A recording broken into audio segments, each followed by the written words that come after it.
Hey guys, I'm just doing a video on Ecobricks because I got quite a few questions when I was talking about it in a story, so I thought I would just explain what Ecobricks are, how you make them, how you go about dropping them off, all that kind of stuff. For any more information as well, we've written a blog which is on the website, so you can go check that out as well, which gives you like a detailed how-to and what you're looking for. So this is an Ecobrick. What it is a plastic bottle, and it is stuffed full of plastic that you can't recycle. So that's like crisp packets, any like wrappers, the tablet containers, you know, that plastic bit that you get once you pop them out, like this. These, all of this can go in here.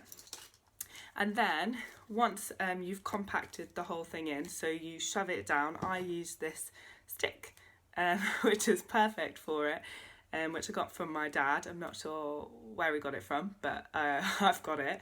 And then you can use like a wooden stick, you know, like what are they called? A cooking utensil, wooden spoon. You can use a wooden spoon to stuff it into the plastic bottle, and then you condense it so it's so hard, it's like solid. It is hard to do, I'm not gonna lie, and it takes a lot of effort, but you can fit so much into these, it is crazy. And then when they're solid like this, then you can use them to build things.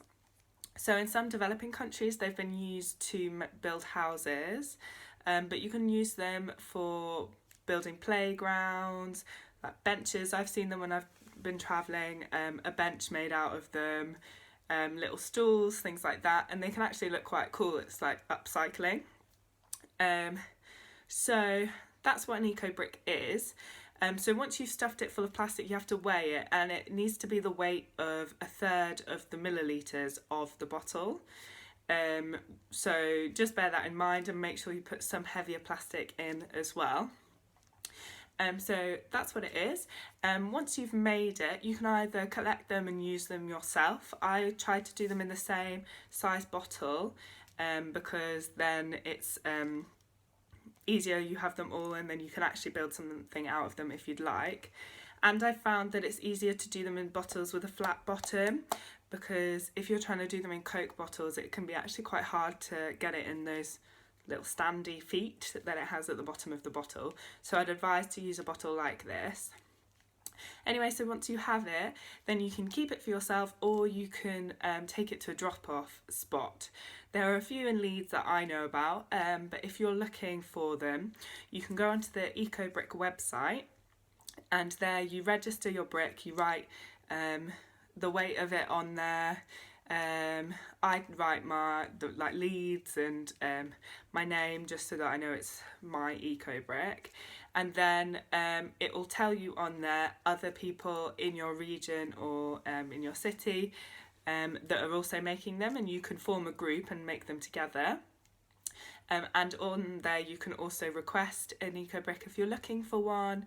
Say you want to do a project with a school or something like that, then you can request them on there, and then people can take them to you, or you can pick them up, vice versa. Also, there's quite a lot of Facebook groups. There's the Ecobrick UK group, and I'm sure that they have them for all different countries as well. So with those on there, you can find other people who are doing it the same way, but there's also Facebook groups for specific places. So there's an Ecobrick Leeds, and if you go on there, people are looking for specific Ecobricks, or people are looking to drop them off, things like that. So that's where you can find out where you drop it off. So now I thought I'd just show you the sort of stuff that I put inside, because I had some questions about exactly what goes in. So I know in other countries there's different kinds of waste management. So it kind of depends what your country is like and what kind of things you can recycle. But for Leeds, for example, our council is also different to other councils. In Leeds, you can only recycle plastics 1, 2 and 4. So this, for example, is 1. you know the little triangle that you find on plastic with a number in it? It'll say what number it is. So this is 1, which is recyclable. But obviously you need a base for your plastic, and most plastic bottles are recyclable, but it's also good to have something where you can put all the non-recyclables in. So that's why I use this. But all the other plastics can't be recycled. So those are things like crisp packets. So I'm a sucker for crisp. I can't say no to them, and you'll always find me, unfortunately, buying Doritos or something like that. So this is a prime example of something that will go in my Ecobrick. Other things, I'm vegetarian, so I put my corn packaging that goes in the Ecobrick. What else is there? This is a cheese wrapper, because it's sometimes really hard to get stuff without wrapping on it. We all know it's difficult, so if you can't avoid it, I always try and avoid it first, but then, you know, you sometimes get it, so that's what I do. And then obviously things like this will also go in.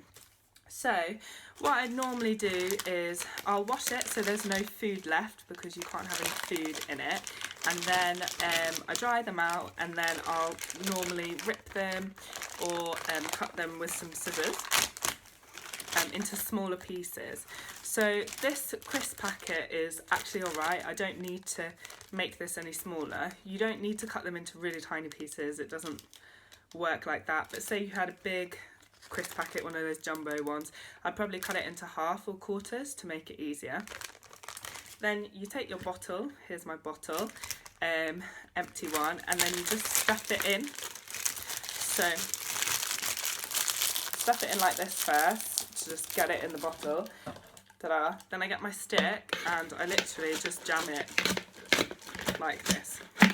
And I keep doing it and filling it up. Obviously once I've jammed it like this, it doesn't look like it's gone in that much, but if you keep doing it and you shove down and down and down, then it actually works really well. With these medicine things, I cut them all into individual ones to put them in, because they're harder plastic and other stuff needs to mould around it. If you just put this straight in, it will be quite hard for you to finish your Ecobrick. Also, you can put, if you've got any plastic toothbrushes left from before you were using bamboo toothbrushes, you can put them in here as well. Just be sure to take out the bristles and clean them, because if you have any food or anything like that left in this, it'll ruin the whole bottle, because obviously bacteria and stuff will start to grow inside. So that's just something to bear in mind. Make sure everything is clean, and then yeah, literally shove it all in, push it down, and then once you keep doing this, literally this, I tend to collect a lot of it and then do it all together, because I find it easier to spend one evening making one and then have a completed Ecobrick than to just do a little bit and it pop up each time. But yeah, once you're done, it will look like this and it'll be solid. It's literally solid. And yeah, just check the weight and then that's your Ecobrick. Really easy. So I hope that answered most of your questions, but do let me know if you have any more, and all of the conditions of what you need to make an Ecobrick that's on the Ecobrick website, how they've defined to do everything.